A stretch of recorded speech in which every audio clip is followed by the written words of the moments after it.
नमस्कार दोस्तों, सीसी के इस लाइव डिसेट लेक्चर में एक बार फिर से आप सभी का स्वागत है। मित्रों, आप सभी अवगत हैं कि हमने आपके लिए एक विशेष श्रृंखला शुरू की हुई है। श्रृंखला का नाम है अनुवाद। उम्मीद करते हैं कि आप सभी इस श्रृंखला से लाभान्वित हो रहे होंगे। जितने भी लेक्चर्स इस श्रृंखला के अंतर्गत हमने आप सभी के लिए आयोजित किए हैं, इन सभी लेक्चर्स को हमने आपके लिए यूट्यूब पर अपलोड कर दिया है।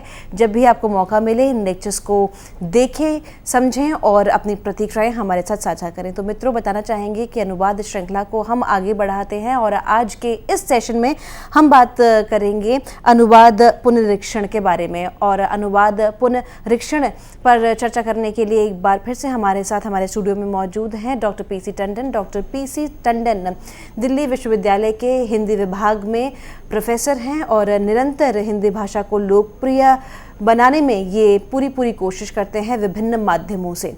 तो मित्रों, इनका स्वागत करते हैं और जानने की कोशिश करते हैं इनके ज़रिए हमारे आज के विषय अनुवाद पुनरीक्षण पर। तो मैं तहे दिल से स्वागत करना चाहूँगी डॉक्टर पीसी टंडन का। डॉक्टर टंडन, आपका स्वागत है। धन्यवाद गीतिका जी। नमस्कार मित्रों, अनुवाद पर हम विमर्श कर रहे हैं और अनुवाद हम जानते हैं कि एक आधुनिक युग की बहुत ही महत्वपूर्ण विधा के रूप में हमारे सामने आती है।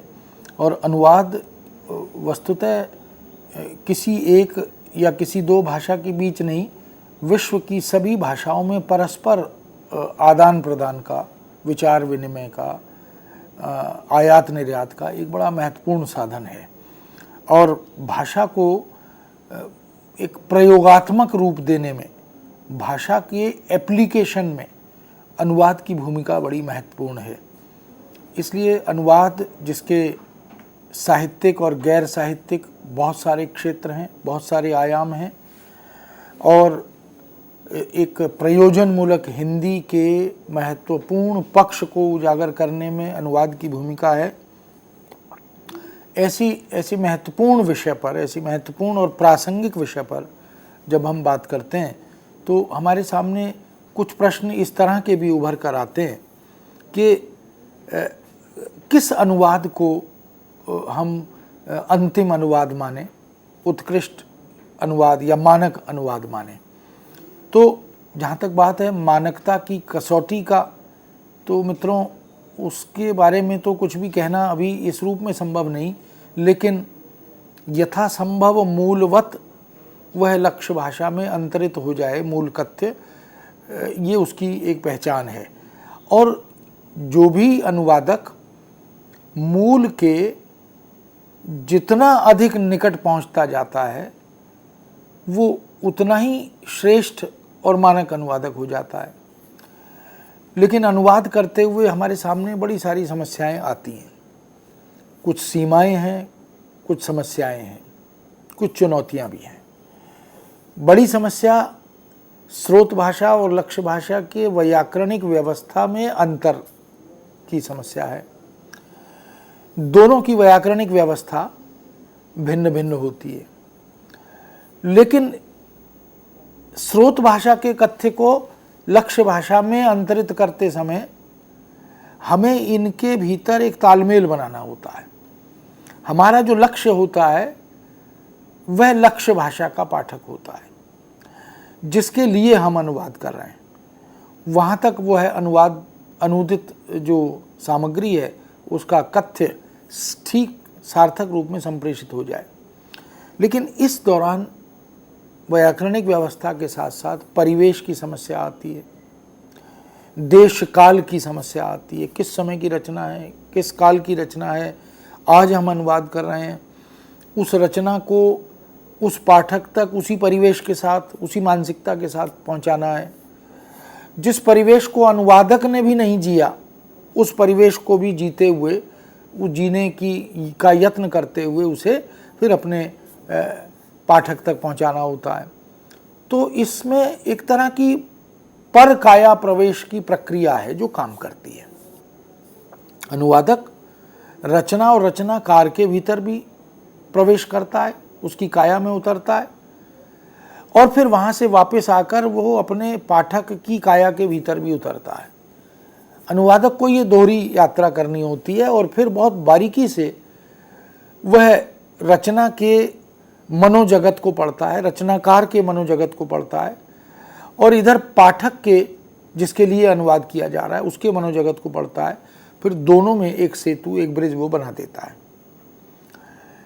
इसमें शब्द चयन की समस्या भी है, मुहावरे और लोकोक्तियाँ, क्योंकि जिनके साथ युग धर्म जुड़ा होता है, परिवेश जुड़ा होता है, वहाँ की परिस्थितियाँ उसमें प्रतिबिंबित होती हैं, वह उनको भी आत्मसात करता है। क्योंकि पाठक को ये ज़रूरी नहीं कि अंग्रेज़ी का जो मुहावरा है वो हिंदी में भी यथावत ग्रहण किया जाता हो।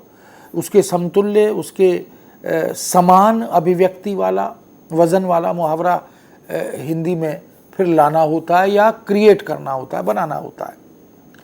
जैसे कॉट रेड हैंडेड है, तो हिंदी में सीधा अनुवाद करेंगे तो लाल हाथों गिरफ्तार अनुवाद होगा, कॉट रेड हैंडेड।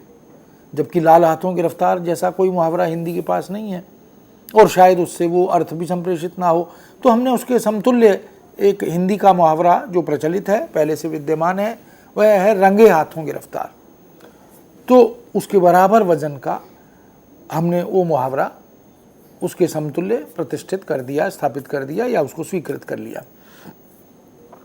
इसी तरह लोकोक्तियों को लेकर, प्रयुक्तियों को लेकर, ऐसे तमाम समस्याएं, सांस्कृतिक शब्दावली को लेकर बहुत सारी समस्याएं आती हैं, जिन पर अलग अलग हम आगे चर्चा करेंगे विस्तार से। लेकिन जो रिश्ते नाते हमारे यहाँ हैं वो अंग्रेज़ी में नहीं है, वो किसी दूसरे देश की अन्य भाषा में नहीं है। उस तरह की संयुक्त परिवार प्रथा जो हमारे यहाँ है वो वहाँ नहीं है। तो इसलिए रिश्ते नातों के जो संबोधक शब्द हैं उनके लिए समतुल्य निकालना ये कठिन काम है। अगर हिंदी से अंग्रेज़ी में अनुवाद करेंगे, फ्रेंच में, जर्मन में अनुवाद करेंगे। ठीक इसी तरह हमारे राज्यों में, क्षेत्रीय स्तर की भाषाओं में कुछ चीज़ें हैं जो हिंदी में नहीं है, और जो हिंदी में हैं कुछ वहाँ भी नहीं है। लेकिन इन सब के बीच भी परस्पर विचार विनिमय, आदान प्रदान होता है। इस सारी प्रक्रिया में अनुवादक से कुछ गलतियाँ, कुछ त्रुटियाँ हो जाती हैं। ये गलतियाँ त्रुटियाँ कभी कभी अनजाने में होती हैं, अज्ञानता से होती हैं, और कई बार स्लिप्स भी होते हैं, चूक। दिमाग पर दबाव है काम का, समयाभाव के कारण हम काम कर रहे हैं, लेकिन कई बार गलती हो जाती है। ये बिल्कुल उसी तरह है जैसे हम पैसे को काउंट करते हैं, गिनती करते हैं नोट की। तो अगर हमने मान लीजिए कि 14 और 2 16 की जगह 17 गिन लिया एक बार, तो फिर 2-3 बार गिनने के बाद भी कभी कभी 17 ही निकलता है। तो हम फिर किसी दूसरे व्यक्ति को कहते हैं कि भाई तुम एक बार काउंट करो, कुछ गड़बड़ हो रही है।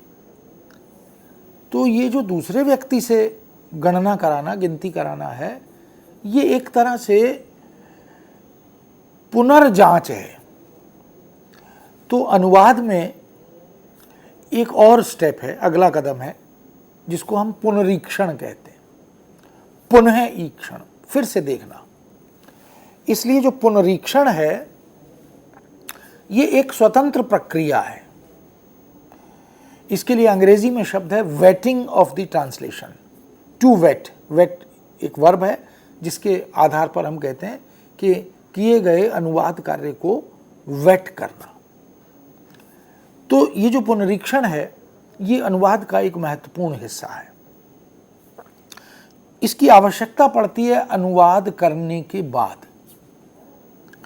यदि अनुवादक ने किसी रचना का, किसी कहानी, उपन्यास, नाटक, कविता आदि का, या प्रशासन का, विज्ञान का, तकनीक का, उद्योग आदि, प्रौद्योगिकी आदि का किसी सामग्री का अनुवाद किया, तो अनुवादक अपनी समझ से वो भाषा का ज्ञान भी रखता है, विषय का ज्ञान भी रखता है, उससे बहुत अच्छे उत्कृष्ट आदर्श अनुवाद की अपेक्षा भी है। लेकिन कभी कभी अनुवादक को स्वयं ये नहीं पता लगता कि उससे कहाँ और क्या गलती हो गई है। इसके बहुत सारे कारण हैं जिनकी चर्चा मैंने पहले की। कभी कभी अज्ञानता भी एक कारण है।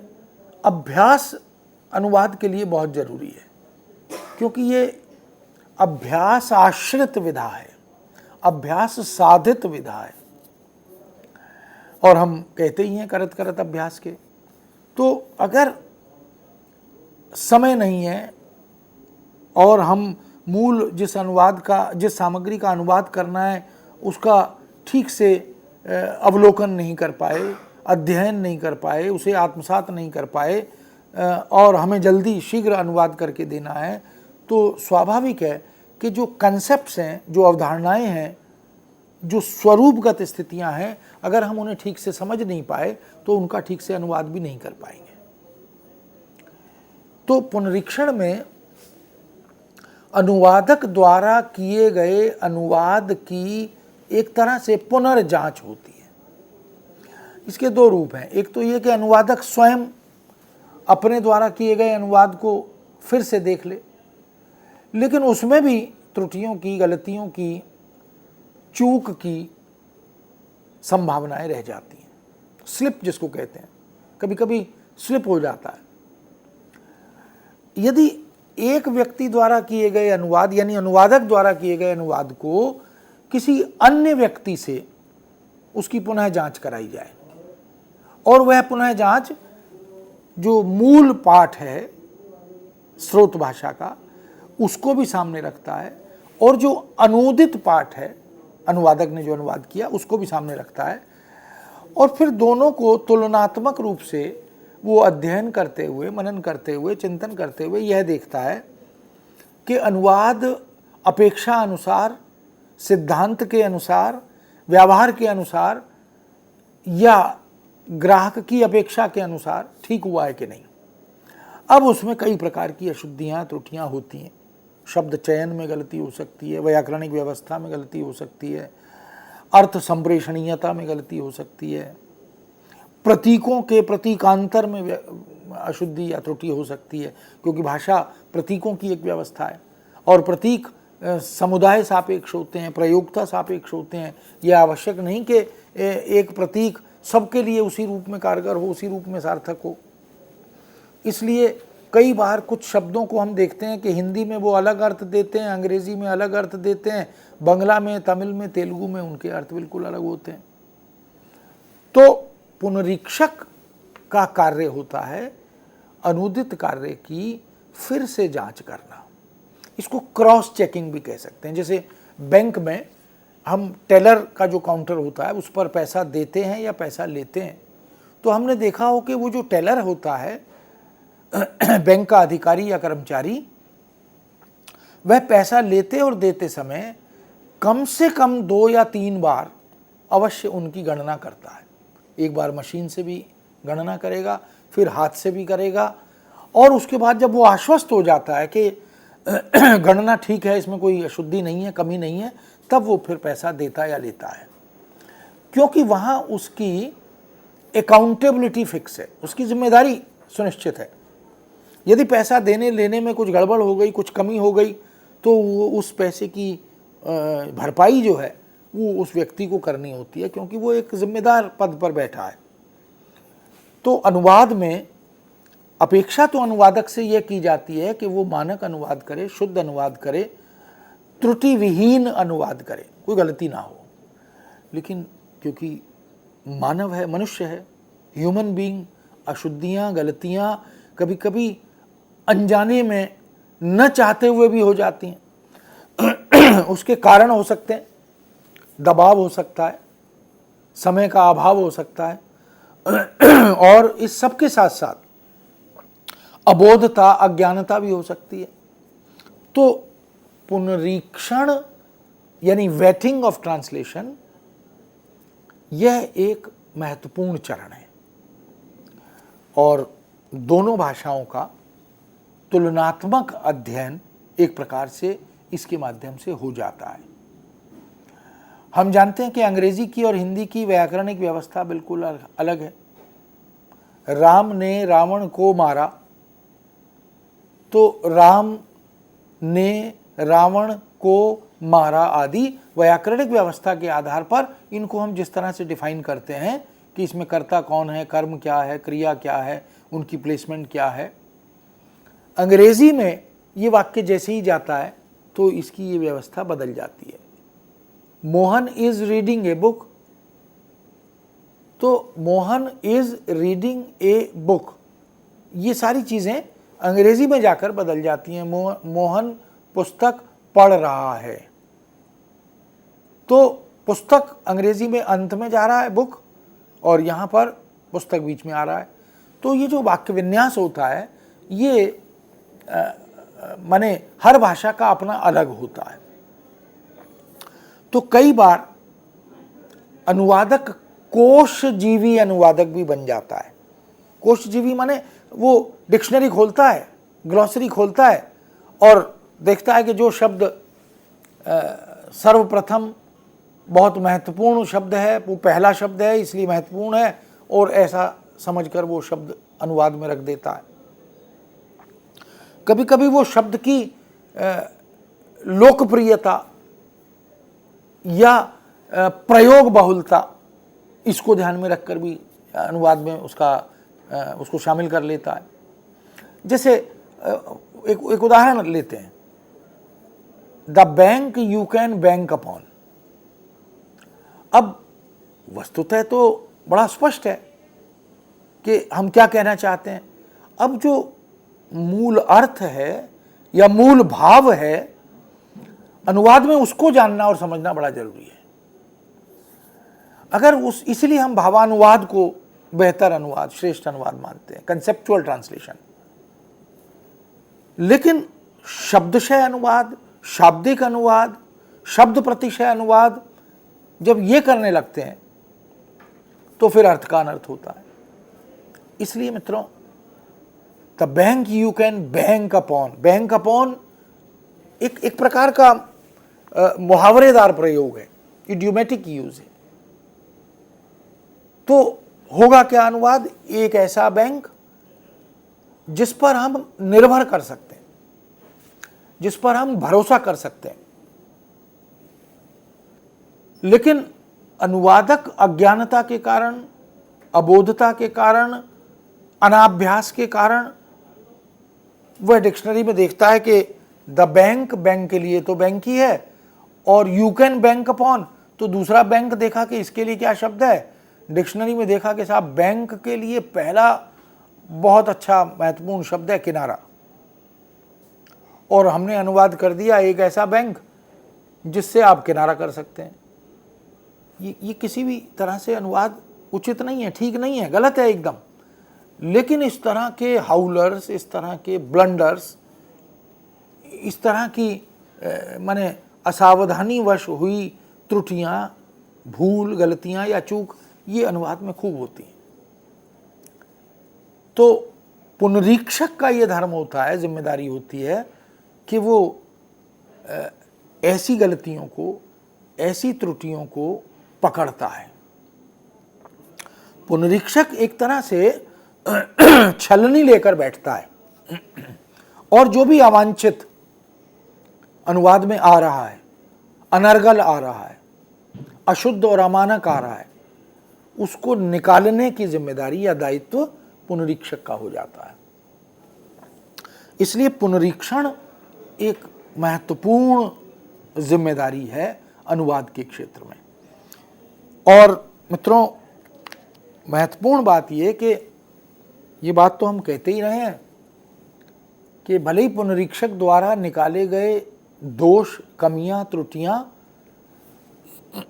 अनुवादक को अच्छी नहीं लगती, उसे बुरा लगता है कि मेरे द्वारा किए गए अनुवाद में कोई कमियां, त्रुटियां निकाल रहा है। ये भी मानव स्वभाव है, लेकिन हमें उसकी सराहना करनी चाहिए, क्योंकि वह व्यक्ति हमारे दोषों का निवारण करने में हमारी मदद कर रहा है। और हम तो कहते ही आए, निंदक नियरे राखिए आंगन कुटी छुआए, बिन साबुन पानी बिना निर्मल करे सुभाए। अगर कोई आदमी हमारे दोषों को, हमारी कमियों को, हमारी त्रुटियों को बिना कुछ लिए, बिना हमारा साबुन और हमारा पानी कुछ भी नहीं लग रहा, लेकिन हमारी मैल धो रहा है वो, तो इससे अच्छी क्या बात है। तो पुनरीक्षक द्वारा अनुवाद में यदि कुछ कमियां, कुछ त्रुटियां निकाली जाती हैं, कुछ सुझाव दिए जाते हैं, तो उन्हें भी उतनी सकारात्मकता के साथ लेकर हमें अपने अनुदित कार्य को और बेहतर और सुंदर बनाना चाहिए। हम जानते हैं कि अनुवाद एक अंतहीन यात्रा है। Translation is an endless travelling. इस अंतहीन यात्रा का यह अर्थ है कि कोई भी अनुवाद दुनिया का अंतिम अनुवाद नहीं हो सकता। कोई सर्वश्रेष्ठ अनुवादक भी कहे कि यह मेरा फाइनल एंड लास्ट ट्रांसलेशन है, तो वो शायद उचित नहीं है। क्यों? क्योंकि अनुवादक सापेक्ष अनुवाद भी होता है और समाज सापेक्ष अनुवाद भी होता है। कभी कभी एक व्यक्ति को जो अनुवाद ठीक लगता है, वही अनुवाद दूसरे व्यक्ति को कई कारणों से ठीक नहीं लगता, तो वो उसमें अपने सुझाव देता है, अपने संशोधन प्रस्तुत करता है कि यदि ऐसा होगा तो ये जो पुनरीक्षक इस प्रकार के सुझाव देता है वो तार्किक होते हैं, लॉजिकल होते हैं। ऐसा नहीं कि पूर्वाग्रह से ग्रस्त होकर हम किसी भी अनुवाद को एकदम रिजेक्ट कर दें कि ये बिल्कुल गलत है या ये आउटराइटली ठीक है, बिल्कुल ठीक है साहब।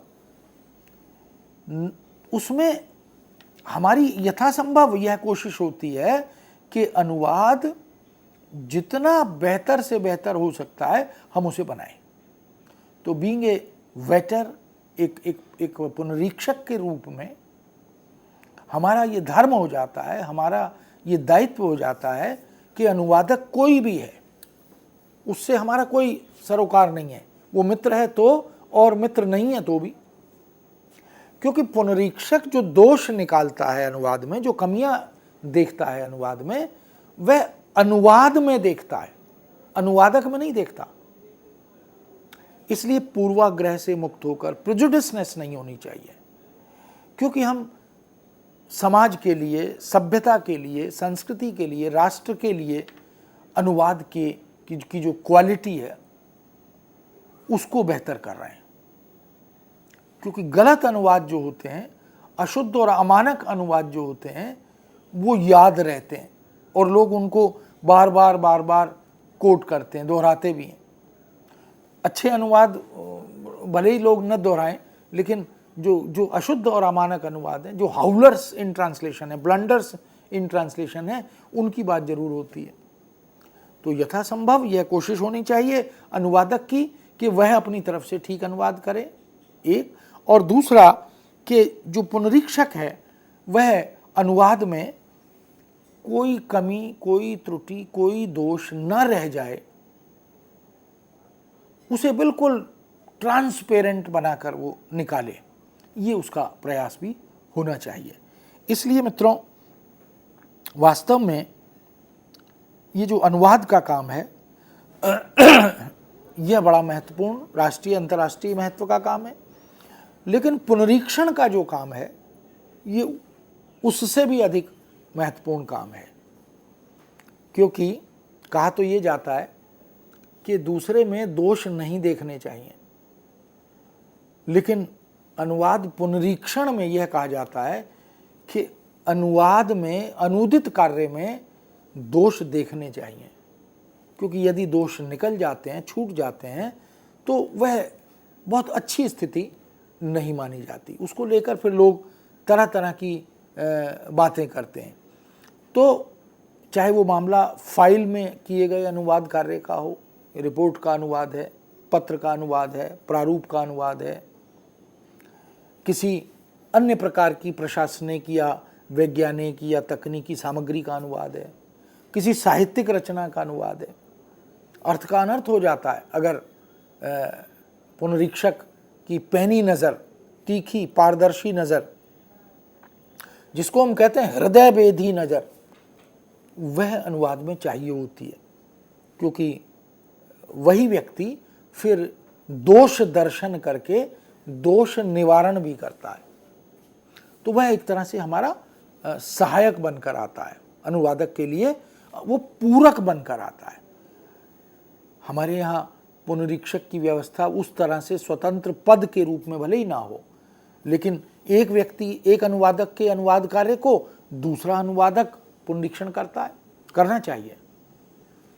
और फिर ये अगर 2 या 3 स्टेप से, कदमों से या चरणों से निकलता है, तो फिर हम कह सकते हैं कि उसमें अनेक मस्तिष्क शामिल हो गए, बहुत सारी दृष्टियां, बहुत सारी सोच शामिल हो गई है। इस प्रकार अनुवाद में पुनरीक्षण का जो कार्य है, वेटिंग का जो कार्य है, वो बहुत महत्वपूर्ण कार्य बनकर हमारे सामने आता है और इसकी आवश्यकता, इसकी प्रासंगिकता आदि युग में भी थी, आज भी है और आगे भी रहेगी। इसलिए मित्रों, अनुवाद करते समय एक अनुवादक के रूप में हमें कोशिश करनी है कि हमसे गलतियां, त्रुटियां अनुवाद में न हो, और इसी तरह वेटर को भी ये कोशिश करनी है कि अनुवादक से यदि कुछ गलतियां हो गई हैं, छूट गई हैं, तो हम उनका निवारण करें, उसकी मदद करें और उसे मानक बना सकें। ये एक पुनरीक्षण की अवधारणा थी जिस पर चर्चा हमने की, और आगे पुनरीक्षण पर हम फिर विचार करेंगे क्योंकि उसके दूसरे पक्ष हैं जिन पर चर्चा करेंगे। मैं समझता हूँ आज इतना ही हम समाप्त करते हुए विराम देते हैं। नमस्कार, धन्यवाद।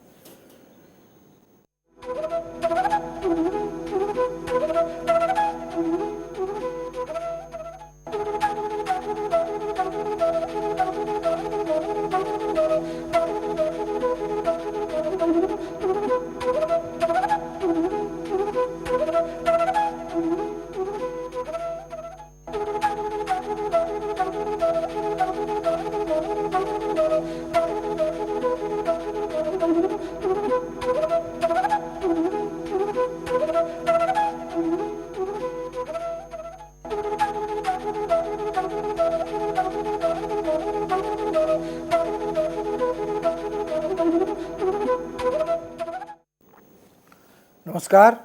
एजुसेट के लाइव लेक्चर श्रृंखला में हम अनुवाद पर चर्चा कर रहे हैं, विमर्श कर रहे हैं, और आज हम बात करेंगे अनुवाद पुनरीक्षण के विभिन्न आयामों पर और पुनरीक्षक से अपेक्षाओं पर। यानी जो वेटिंग ऑफ ट्रांसलेशन है वो भी एक कला है, वो भी एक विज्ञान है, क्योंकि जो वेटर होता है उसका अनुभव, उसकी जानकारियां, उसका धैर्य और उसका भाषा ज्ञान ये बड़ा व्यापक होता है, विस्तृत होता है, और वह अनुवादक द्वारा किए गए अनुवाद कार्य का एक तरह से पुनर्मूल्यांकन करता है, उसकी पुनर्जांच करता है। इसलिए वेटिंग जो है वो एक प्रकार की परख है। ये परख अच्छाइयों और बुराइयों पर बराबर नजर डालते हुए की जाती है। तो जो पुनरीक्षक होता है वह यह देखता है कि अनुवाद के सिद्धांत और अनुवाद की व्यावहारिक समस्याएं, इन दोनों को ध्यान में रखते हुए जो अनुवाद हुआ है वह अपेक्षा अनुसार है कि नहीं, लक्ष्य साधक अनुवाद है कि नहीं। अगर उसमें कोई त्रुटि है, कमी है, तो उसके निवारण का दायित्व तो फिर पुनरीक्षक का बन जाता है। जैसे पुनरीक्षक यह देखता है कि अनुवादक ने मूल पाठ से, स्रोत सामग्री से अनुवाद करते हुए कुछ छोड़ना और कुछ जोड़ना जो कि वर्जित है, ना छोड़ो ना जोड़ो। कहीं ऐसी कोई कमी तो नहीं आ गई कि अनुवादक से मूल का कुछ छूट गया हो जाने अनजाने में। गलती से भी छूट जाता है कई बार। टाइपिस्ट जब टाइप करता है तो 2 लाइनें छोड़ना चाहता नहीं, लेकिन छूट गई अनजाने में, दबाव में, किसी भी कारण से। और इसी तरह वो अपनी तरफ से अनुवाद करते हुए कुछ जोड़ तो नहीं रहा, अवांछित, अनर्गल, तो इसका भी ध्यान रखता है। दूसरा वो ये देखता है कि मूल कथ्य, मूल भाव, मूल संवेदना वह अनुदित रचना में, अनुदित पाठ में उसी रूप में आ पाई है कि नहीं, इसका भी ध्यान वो रखता है। और यह भी देखता है वो कि मूल का जो अभिव्यक्ति कौशल है, अभिव्यक्ति सौंदर्य है, उसकी भाषा, उसकी शैली, उसका शब्द विन्यास, उसके मुहावरे, उसकी लोकोक्तियाँ, उसकी सुंदर प्रयुक्तियाँ या सूक्तियाँ, इनकी रक्षा अनुवाद में हुई है कि नहीं। किसी कथन, किसी विद्वान का, किसी बड़े प्रतिष्ठित व्यक्ति का कोई कथन है तो उस कथन का अनुवाद ठीक हुआ है कि नहीं, क्योंकि उससे उस व्यक्ति की छवि जुड़ी हुई है। हमने गलत अनुवाद कर दिया, अर्थ का अनर्थ कर दिया, तो व्यक्ति की छवि भी उसके साथ जुड़ी रहती है। जैसे अगर व्यक्ति प्रधानमंत्री हैं तो प्रधानमंत्री तो राष्ट्र के लिए बड़े सम्माननीय व्यक्ति हैं। इससे कोई फर्क नहीं पड़ता कि प्रधानमंत्री किस राजनीतिक दल के हैं। प्रधानमंत्री हमारे राष्ट्र के प्रतिनिधि हैं, सर्वश्रेष्ठ नेता हैं, नेतृत्व देने वाले हैं, तो उनके प्रति सम्मान रखना ये हम सब का नैतिक दायित्व और धर्म बनता है। लेकिन अनुवादक यदि अनुवाद करते हुए प्रधानमंत्री विषयक किसी सामग्री का अनुवाद कर रहा है, कथन का अनुवाद कर रहा है, तो उसे ये ध्यान रखना होगा कि प्रधानमंत्री की छवि जो है वो राष्ट्र की छवि भी है। जैसे उदाहरण एक लें कि the prime minister Shri Narendra Modi will release the pigeons to mark the occasion. अब इस रजिस्टर का या प्रयुक्ति का हिंदी में अनुवाद किया जाना है। हम अनुवाद यथासंभव ये कोशिश करते हैं अनुवाद करते हुए कि अनुवाद में कोई भयंकर त्रुटि या गलती ना हो जाए। अब एक नौसिखिए अनुवादक ने या नासमझ अनुवादक ने अनुवाद किया कि प्रधानमंत्री श्री नरेंद्र मोदी इस अवसर का उद्घाटन करते हुए कबूतरों का विमोचन करेंगे, विल रिलीज द पिजन्स। तो बुक रिलीज से उसे जोड़ दिया, तो कबूतरों का विमोचन तो होता नहीं, कुछ संदर्भ सापेक्ष उसमें भाव और अर्थ ग्रहण करना होगा। दूसरा अनुवाद हुआ कि साहब कबूतरों को उड़ाएंगे, कबूतर उड़ाएंगे। अब प्रधानमंत्री का पद, उनके पद की गरिमा और कबूतर उड़ाना, इन दोनों में कोई तालमेल नहीं बन रहा। इसलिए ये जो शब्द चयन है ये बहुत प्रामाणिक नहीं है, ये बहुत स्वीकार्य नहीं है। कबूतरों का लोकार्पण करेंगे, ये भी गलत अनुवाद का उदाहरण है। कबूतर छोड़ेंगे, कुछ कुछ बेहतर है, लेकिन अगर हम उस मर्यादा का, उस गरिमा का ध्यान रखते हुए अनुवाद करें तो यहीं पर वेटर की ये जिम्मेदारी होती है कि अनुवादक ने यदि गलतियां की हैं तो वह सम्मानजनक शब्द चयन इसका ध्यान रखे। तो क्या कह सकता है, उसको कहना चाहिए प्रधानमंत्री श्री नरेंद्र मोदी इस अवसर का उद्घाटन करते हुए आज कबूतरों को उन्मुक्त करेंगे, कबूतरों को आज़ाद करेंगे, ऐसा भी कह सकते हैं। लेकिन कबूतर उड़ाएंगे जैसा प्रयोग यह उचित प्रयोग नहीं माना जाएगा। तो पद और व्यक्ति की गरिमा के अनुसार शब्द का चयन, यह भी जरूर उसे ध्यान रखना चाहिए। इसलिए यथासंभव हम पुनरीक्षण करते समय बहुत माइन्यूटली, बड़ी बारीकी से इन चीज़ों को देखते हैं, इन बातों को देखते हैं।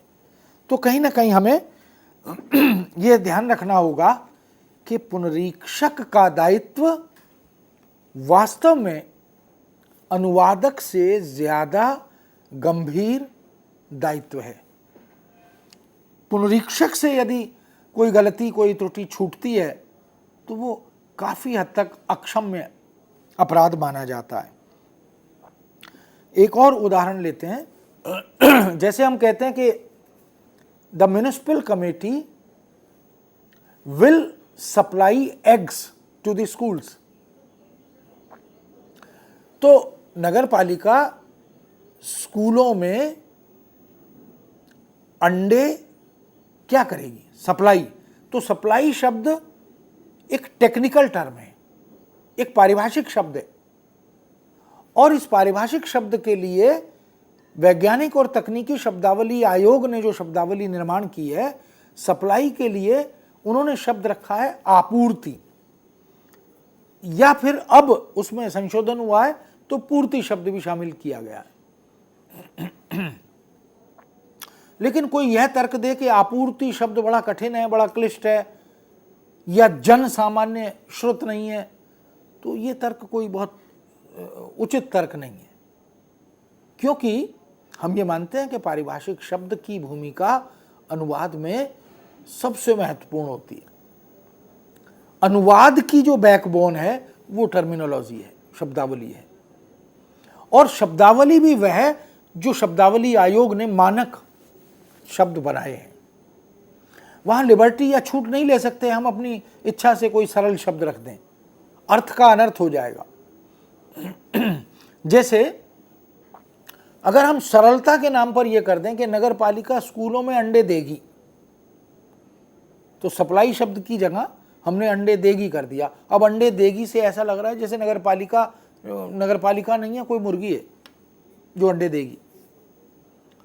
या हम कहें नगर पालिका स्कूलों में अंडे उपलब्ध कराएगी, तो उपलब्ध कराने के लिए अंग्रेजी में अलग शब्द है, टू प्रोवाइड है। वितरण करेगी, वितरण इज डिस्ट्रीब्यूशन। आवंटन करेगी, आवंटन इज अलॉटमेंट। शब्द अपनी अर्थ छटा के साथ हमारे सामने रहता है।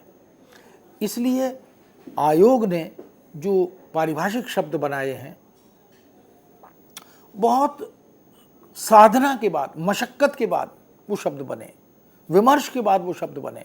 न जाने कितने दिमाग उन शब्दों को बनाते हुए एक एक शब्द निर्माण करते हुए लगे।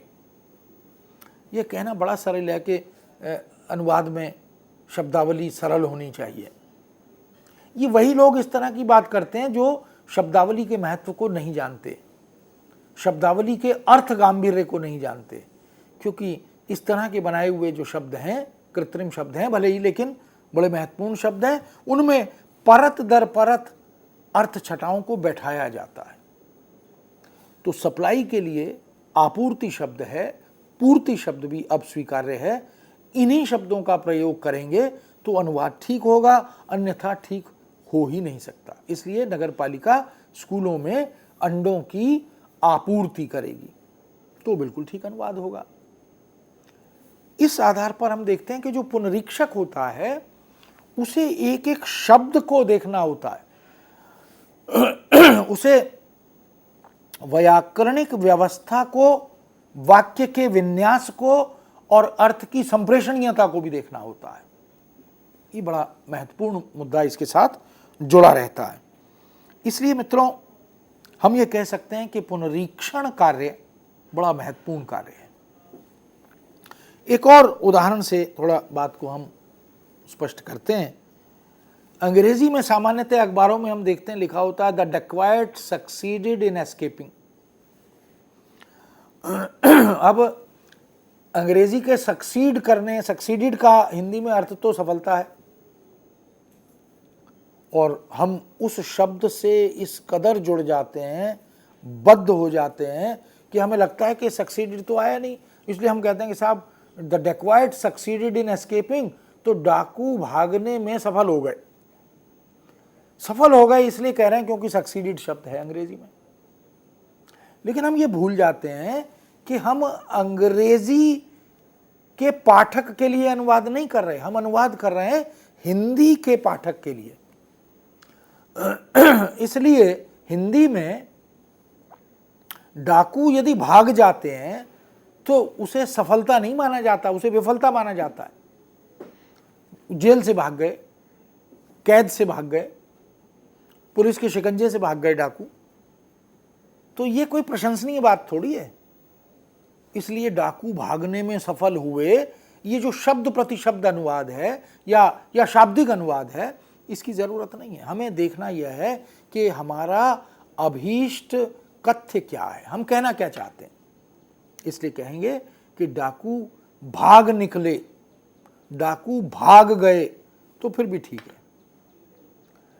तो ये जो मक्षिका स्थाने मक्षिका अनुवाद है ना, मक्खी के स्थान पर मक्खी मारने वाला अनुवाद, ये नहीं होना चाहिए। पुनरीक्षक को इन सारी बातों का ध्यान रखना होता है कि कहीं भाषिक प्रकृति के साथ कोई खिलवाड़ तो नहीं हुआ, छेड़छाड़ तो नहीं हुई। एज वाइट एज स्नो, तो सीधा सीधा हमने अनुवाद कर दिया कि साहब इतना सफेद जितनी की बर्फ, तो इसमें कुछ लगा ही नहीं। लेकिन समस्या यहां से पैदा हो रही है कि हम अनुवाद कर किसके लिए रहे हैं, हमारा पाठक कौन है, टारगेट कौन है। अगर वो हिंदी भाषी है, भारतीय भाषी है, तो आज भी 70 से 80% लोग, या कुछ और कम मान लीजिए 60% लोग ऐसे हैं जो स्नोफॉल क्या होती है और स्नोफॉल की वाइटनेस क्या होती है ये नहीं जानते। किसी ने पिक्चर में, किसी ने टेलीविज़न में देखा हो और किसी ने साक्षात वहाँ जाकर देखी हो स्नोफॉल, बस वही समझ सकता है। जिसने नहीं देखी वो क्या करे, इतना सफ़ेद जितनी की बर्फ़। तो हमारे यहाँ तो बर्फ़ उतनी सफ़ेद होती नहीं, उतनी आइडियल वाइटनेस उसकी नहीं है। जो बाज़ार में बर्फ़ मिलती है वो उतनी सफ़ेद नहीं है, जो हमारे रेफ्रिजरेटर में बर्फ़ होती है वो उतनी सफ़ेद नहीं है। तो हम क्या करेंगे कि ये जो स्नो शब्द है ये प्रतीक है,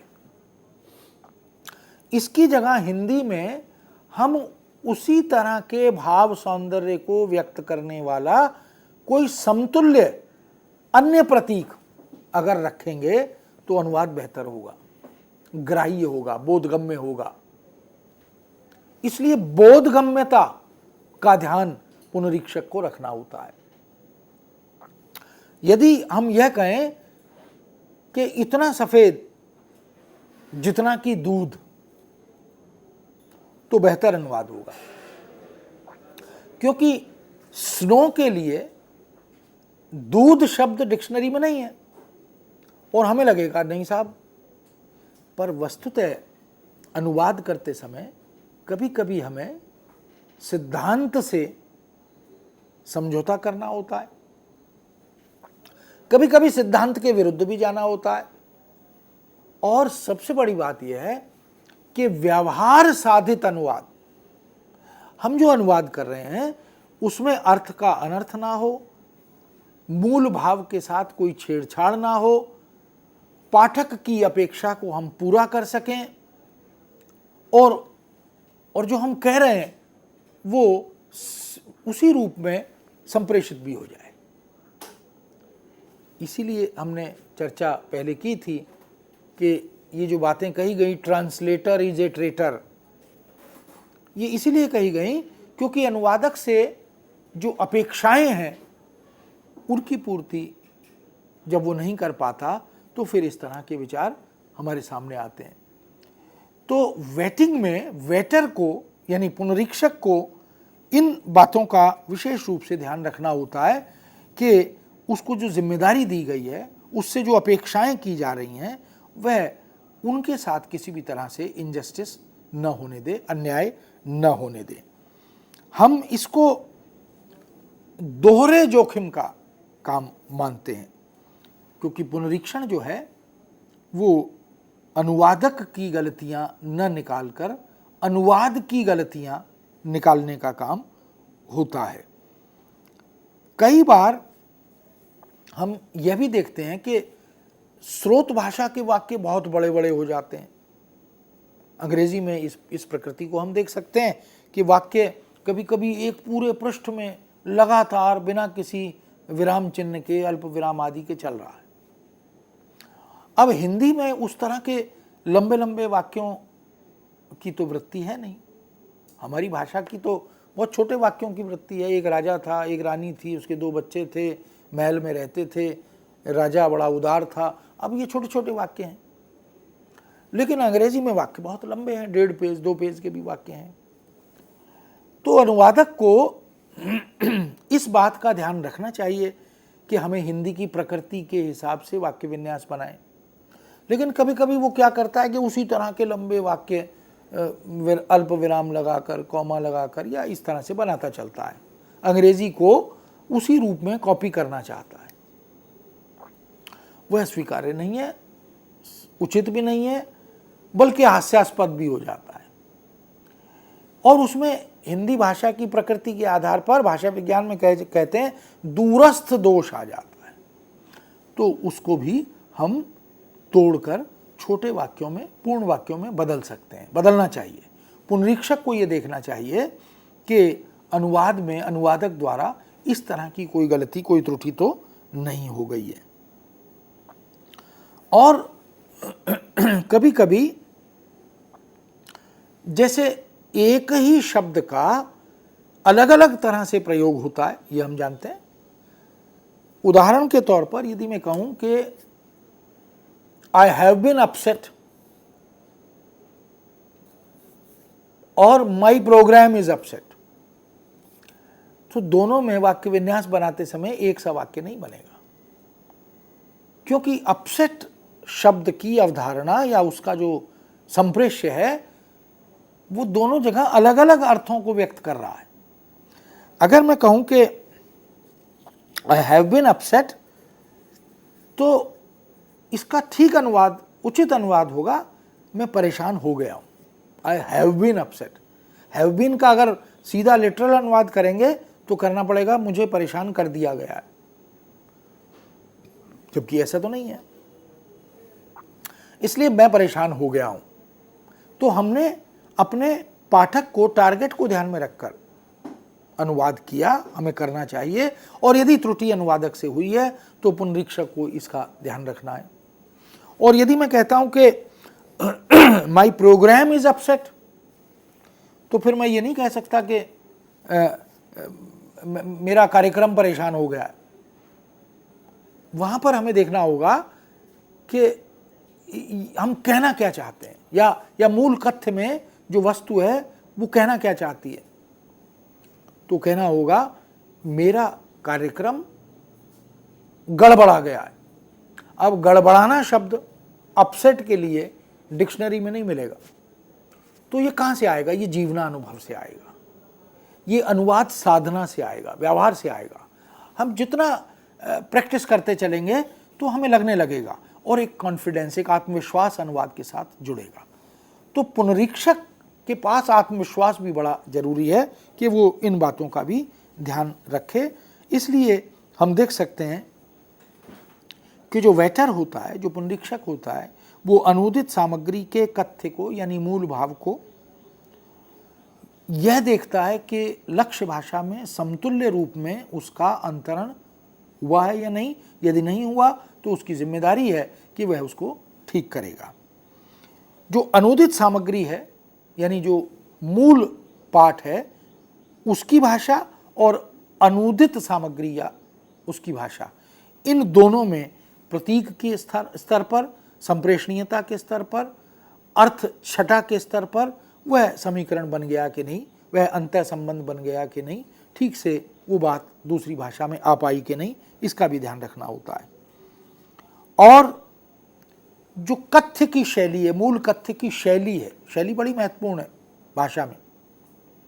अलग अलग तरह से बोलना, अलग अलग तरह से व्यक्त करना, इन सब का भी ध्यान पुनरीक्षक रखता है कि मूल कथ्य, मूल रचनाकार, उसकी रचना की जो भाषा शैली, मान लो आंचलिक कोई रचना है तो आंचलिक भाषा का जो स्वाद है, आस्वाद है, जो मुहावरा है, जो तेवर है, वो फिर वहाँ भी यथासंभव आना चाहिए।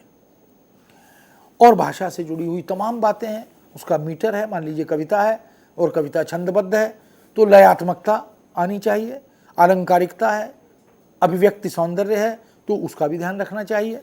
इस तरह से पुनरीक्षक के लिए यह ज़रूरी हो जाता है कि वह एक तरह से एक चिकित्सक की तरह, एक डॉक्टर की तरह काम करे। यदि शरीर का कोई अंग गल गया है, उसका इलाज हो ही नहीं सकता है, तो उसे निकालकर बाहर फेंकना ज़रूरी होता है पूरे अन्य शरीर को बचाने के लिए। और यह स्थिति एक कस्टम ऑफिसर जैसी भी है पुनरीक्षक की। कस्टम ऑफिसर की के कैमरे से सब चीज़ें बिल्कुल पारदर्शी होकर, ट्रांसपेरेंट होकर निकलती हैं। कुछ भी तो जो पुनरीक्षक होता है वो अनुदित कार्य को एक कस्टम ऑफिसर की तरह देखता है कि उसमें कोई गलती, कोई त्रुटि जाने अनजाने में छूट ना जाए। अपेक्षा है पुनरीक्षक से कि उसे स्रोत और लक्ष्य भाषा दोनों का आधिकारिक ज्ञान होना चाहिए। अपेक्षा है कि वह धैर्यवान हो, समर्पित हो और अनुवाद कार्य को पूरी गंभीरता से ले। तटस्थता बहुत आवश्यक है, इम्पार्शियल होना और पक्षपात रहित होना, इस सब के साथ साथ निर्णय लेने की क्षमता भी पुनरीक्षक के पास होनी चाहिए, क्योंकि उसे बहुत सारे फैसले खुद करने होते हैं कि इसको बदलना है, इसको हटाना है, इसमें संवर्धन करना है, इसमें संशोधन करना है। इसी प्रकार अनुदित पाठ को मूल सामने रखते हुए, तुलनात्मक दृष्टि से अध्ययन करते हुए भाषा का, शैली का, कथ्य का यह समतुल्य रूप यथासंभव जांच लेना चाहिए। और पुनरीक्षक को एक संपादक की भूमिका भी निभानी होती है, एडिटिंग भी करनी होती है अनुवाद में। तो वह संशोधन करे, संवर्धन करे, कटौती करे, संपादन करे, लेकिन वह उसे बेहतर ढंग से प्रस्तुत करे ताकि पाठक के लिए वो रोचक हो जाए, बोधगम्य हो जाए और जो जिस प्रकार की जानकारी वो अनुवाद से चाहता है वो वहाँ तक उसे मिल जाए, पहुँच जाए। इसलिए आद्योपांत मूल रचना का पहले एक बार, दो बार पठन करना चाहिए, अवलोकन करना चाहिए, अध्ययन करना चाहिए, फिर अनुदित पाठ का अध्ययन करना चाहिए, फिर देखना चाहिए कि इसमें कहाँ कहाँ विषमता है, भावों में, विचारों में, संप्रेषण में। और इन सब के साथ साथ जो कथ्य की गरिमा है भाषा की और कथ्य की, उसकी रक्षा हुई है कि नहीं, इनका भी ध्यान रखना चाहिए।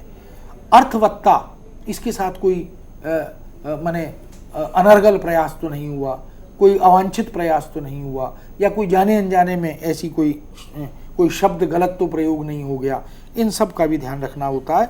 और कई बार जो कॉनोटेटिव मीनिंग होते हैं भाषा के शब्दों के, उनकी भी रक्षा पुनरीक्षक को करनी होती है। तो मित्रों, पुनरीक्षक का काम बहुत महत्वपूर्ण काम है, गंभीर काम है, और दोनों अनुवादक और पुनरीक्षक एक दूसरे के पूरक बनकर काम करते हैं। हमें इन बातों को ध्यान में रखते हुए अनुवाद की तकनीक को आत्मसात करना चाहिए। आज के लिए हम यहीं पर विराम करते हैं। धन्यवाद। और हम धन्यवाद देना चाहेंगे डॉक्टर पीसी टंडन का, और हम यही चाहेंगे कि आप हमें निरंतर देखते रहें और अपनी प्रतिक्रियाएं हमारे साथ साझा करते रहें। हमारी ईमेल आईडी है info.cc@nic.in। मित्रों, आपसे कल फिर मुलाकात होगी और अनुवाद इस श्रृंखला के अंतर्गत हम एक नए विषय पर बात करेंगे। तब तक के लिए नमस्कार। नमस्कार सर। नमस्कार।